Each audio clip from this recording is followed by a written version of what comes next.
మనం ఎప్పుడు రేపు బాగుండాలని ఈరోజు పని చేస్తాం. తీరా రేపు వచ్చినప్పుడు ఆనందించడానికి బదులుగా మనం మళ్ళీ రేపటి గురించి ఆలోచిస్తాం. కానీ మన జీవితం ఆయుష్లో ఒకరోజు తగ్గిపోతుందనే ఆలోచననే మనకు ఏ రోజు రాదు. ఇదే మానవుని జీవిత రహస్యం. నేటి మనిషి ఆనవాళ్ళు: ఆశ్రయం ఇచ్చిన వాడిని తలకెక్కడం, ఉపదేశం ఇస్తే మొహం తిప్పుకోవడం, గౌరవం చూపితే బానిస అనుకోవడం, ఉపకారం చేసి గర్వాన్ని ప్రదర్శించడం, విశ్వాసం చూపిస్తే వెన్నుపోటు పొడవడం, క్షమను చూపితే బలహీనతను కోవడం, ప్రేమను చూపిస్తే మోసగించడం, పాలు తాగిన రొమ్మునే చీల్చడం. భర్త మనసు అర్థం చేసుకున్న భార్య భర్తకు దూరంగా ఉండటానికి ఇష్టపడదు. భార్య ప్రేమ అర్థమైన భార్యను విడిచి ఉండలేడు. ఏ బంధానికైనా ప్రేమ నమ్మకం ఉంటే జీవితకాలం కలిసి ఉంటారు. కష్టాలు మన సామర్థ్యాన్ని బయటకు తీస్తాయి. సుఖాలు మన బలహీనతను బయట పెడతాయి. అవమానాలు మనల్ని ఒక మెట్టు ఎక్కేలా చేస్తాయి. నిందలు మన సహనానికి పరీక్ష పెడతాయి. హేళన మన విజయానికి ఒక మెట్టు. డబ్బు గర్వం తలకెక్కిన మనిషి తన వాళ్ళని తానే దూరం చేసుకుంటాడు. అదృష్టంతో దొరికిన ప్రేమ, పేదవాడితో చేసిన స్నేహం, ఇవి రెండు ఎప్పటికీ మోసం చెయ్యవు. ఉన్నదానితో సరిపెట్టుకుంటే ప్రతి చోటు స్వర్గమే. లేని దానికోసం ఆరాటపడుతూ వేసే ప్రతి అడుగు నరకమే. భార్యాభర్తల అనుబంధం గురించి కొన్ని అమృత వాక్యాలు మీకోసం. నీకెంత అదృష్టం కలిసి వచ్చినా, నీవెంత కష్టం చేసేవాడివైనా, నీ భార్య సహకారం లేనిది నువ్వే రంగంలో రాణించలేవు. తన భర్త ఆదాయం ఖర్చులను గమనిస్తూ తనకు సంబంధించిన ఖర్చులను తగ్గించుకునే భార్య నిజంగా ఓ వరమే. అర్థం చేసుకునే భార్య దొరికితే అడుగు తినేవాడు కూడా హాయిగా జీవిస్తాడు. అహంకారి భార్య దొరికితే అంబానీ అయినా సన్యాసంలో కలవలసిందే. ప్రతి భర్త తన భార్యను మరో తల్లి రూపంగా భావిస్తే ప్రతి భార్య తన భర్తను మొదటి బిడ్డగా పరిగణిస్తుంది. ఇదే మధురమైన బంధం, ఇప్పటికీ ఎప్పటికీ. భార్యకు సేవ చేయడం అంటే బానిసగా బ్రతుకుతున్నామని కాదు అర్థం, బంధాన్ని గౌరవిస్తున్నామని అర్థం. సంసారం అంటే కలిసి ఉండడమే కాదు, కష్టాలే వచ్చినా, కన్నీరే ఏరులై పారినా ఒకరిని ఒకరు అర్థం చేసుకొని కడవరకు తోడు వీడకుండా ఉండడం. పరమేశ్వర, మనసు చెలించిన, నా బుద్ధి మందగించిన, నా హృదయం గతి తప్పిన, నా చూపు సన్నగిల్లిన, నా శరీరం శిథిలమైన తండ్రి మహాదేవ, నిన్ను వదలను. ప్రపంచం అంతా ఒకవైపు ఉన్నా నువ్వొక్కడివి నా వైపు ఉంటే చాలు. బాధపడడానికి 100 కారణాలు చూపించిన, జీవితానికి నవ్వడానికి 1000 కారణాలుంటాయని చూపించు. నీ జీవితం ఎంత ఆనందంగా కనబడుతుంది. కొన్ని సంబంధాలు అద్దె ఇల్లు లాంటివి. వాటితో ఎంత ప్రేమగా ఉన్నా, ఎంత నిజాయితీగా ఉన్నా ఎప్పటికి వాళ్ళు మన వాళ్ళు కాలేరు. ఫలితంపై ఎంత శ్రద్ధ చూపిస్తారో దాన్ని పొందే పద్ధతిలోనూ అంతే శ్రద్ధ పాటించాలి. ప్రతి అత్త కోడలిలో కూతుర్ని, ప్రతి కోడలు అత్తలో తల్లిని చూసుకుంటే కుటుంబ సమస్యలు ఎందుకుంటాయి?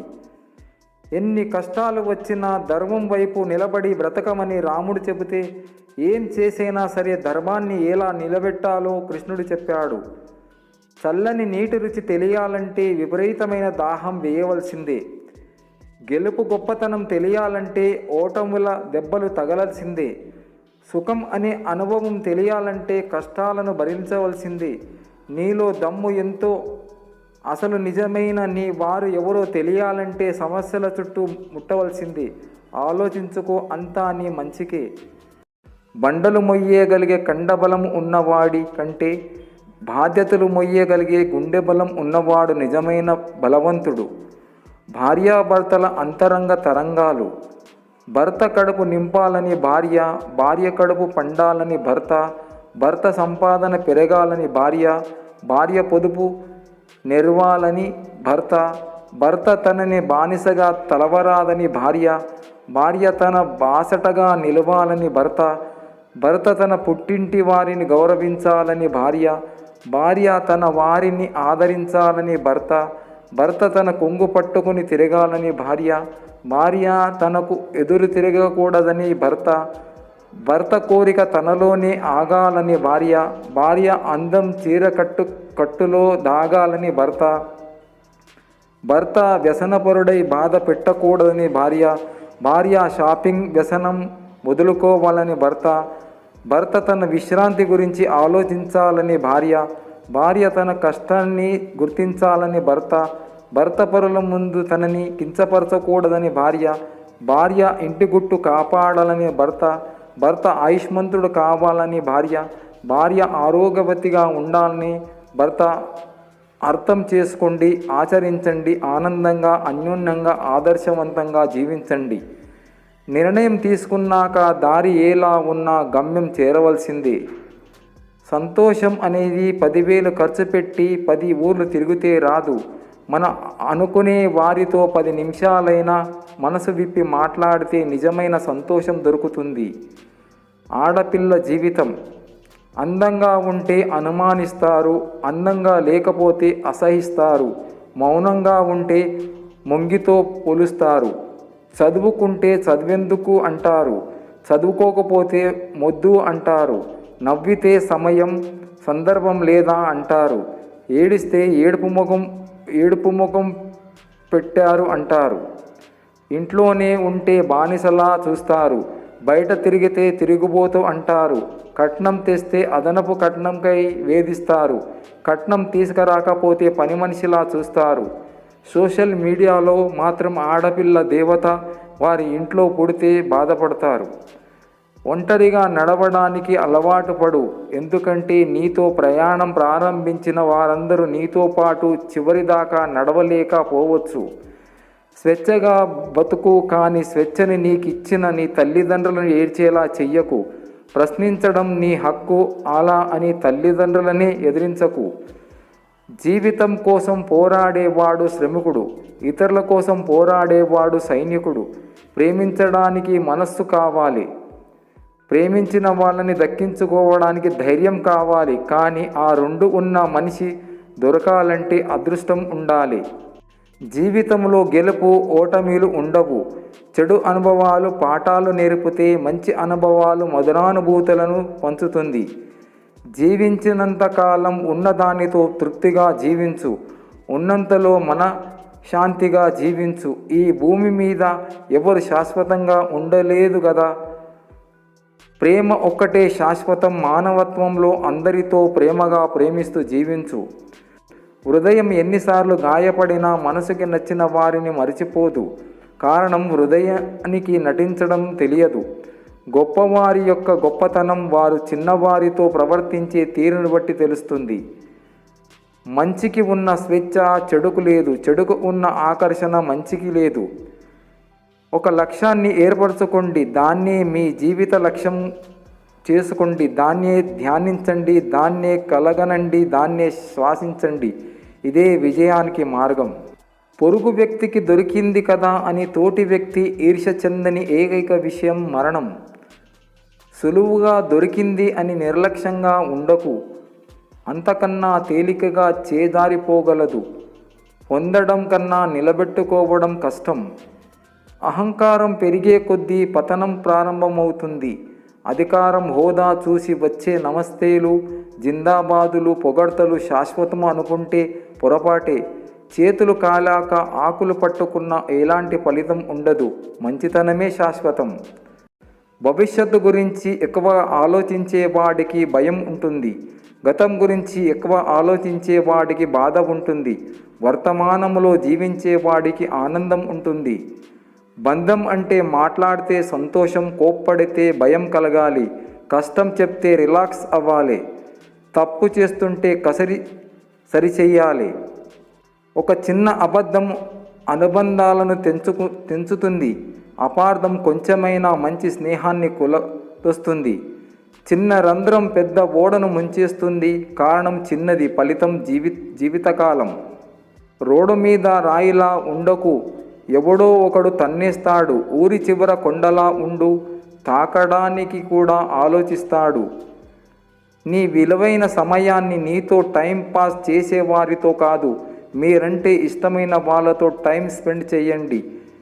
ఎందుకంటే వాళ్ళని కోల్పోతే తిరిగి పొందలేం కాబట్టి.